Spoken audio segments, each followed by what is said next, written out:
Assalamualaikum warahmatullahi wabarakatuh. Saya Sudirman Seraid, peserta Laksar Angkatan 10 yang dilaksanakan oleh Puslapbang KDOD Samarinda tahun 2020. Pada video kali ini akan menyampaikan resume materi anti korupsi. Korupsi sebenarnya bukan hanya masalah hukum saja, tetapi korupsi juga merupakan masalah karakter dari masing-masing orang. Kebanyakan terjadinya korupsi dikarenakan perilaku seseorang di masyarakat masih ada yang belum bisa membedakan mana yang menjadi haknya dan mana yang bukan. Terutama aparat pemerintahan harus melandaskan bahwa kekuasaan yang dimiliki sesaat itu harus benar-benar diabdikan untuk kepentingan rakyat. Kemudian, kita juga harus menyadari bahwa tidak ada satu warga negara pun yang memiliki kekebalan hukum. Jadi, kita semua wajib mentaati proses hukum.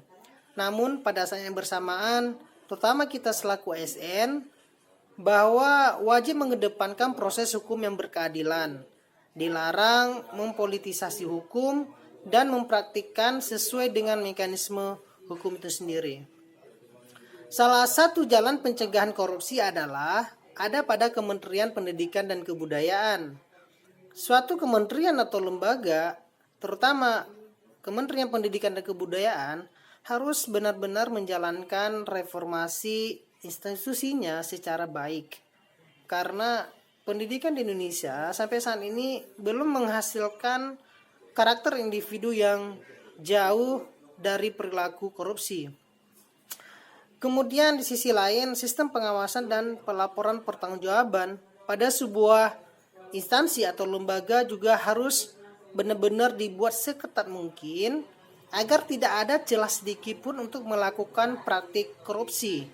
Misalnya, jika seseorang yang berkepribadian baik, namun jika dia berada di dalam suatu lingkaran yang lemah atau berada di dalam suatu institusi atau lembaga yang memiliki sistem yang lemah dalam pengawasan dan pelaporan pertanggungjawaban, maka akan memberikan celah untuk melakukan praktik korupsi. Maka kemungkinan untuk terjadinya korupsi itu pada suatu institusi tersebut akan sangat besar. Demikian juga sebaliknya, jika seseorang yang berkepribadian tidak baik, tetapi jika dia berada di dalam suatu lingkaran atau sistem institusi yang sangat bagus, terutama sistem pengawasan dan pelaporan pertanggungjawaban yang baik, maka kemungkinan untuk terjadinya atau melakukan praktik korupsi tentunya akan sangat kecil, bahkan tidak bisa dilakukan. Kemudian selanjutnya adalah adapun beberapa rencana aksi yang dapat kami lakukan, terutama selaku dosen di perguruan tinggi. Salah satunya dengan melaksanakan ujian akhir semester dengan aturan yang jelas dan pengawasan kelas yang baik tentunya. Terutama kami para dosen dapat membiasakan para mahasiswa untuk tidak mengizinkan bekerja sama dan memperhatikan waktu yang telah ditentukan dalam pelaksanaan ujian. Misalnya, jika ketahuan berbuat curang dalam melaksanakan ujian, maka akan diberikan sanksi yang tegas berupa nonaktif selama 1 semester. Demikian penyampaian materi anti korupsi ini dari saya, dengan harapan bangsa kita dapat terhindar dari yang namanya praktik korupsi, terutama pribadi kita masing-masing. Terima kasih.